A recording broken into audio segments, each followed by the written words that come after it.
Como a miña casa quedara moi alta, eu non podía sair. Por sorte, Ulises trouxeme un agasallo e puiden ir de compras. Unha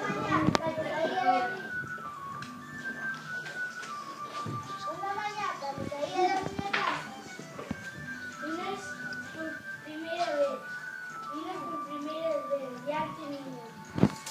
Movíanse dun lado para outro, como invitaban a bailar con elas.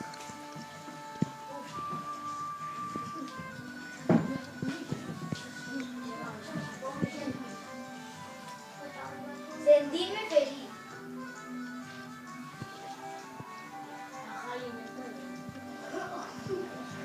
Pero alá arriba só se oía o vento. Non había nin bongós, nin cancións, nin veciños.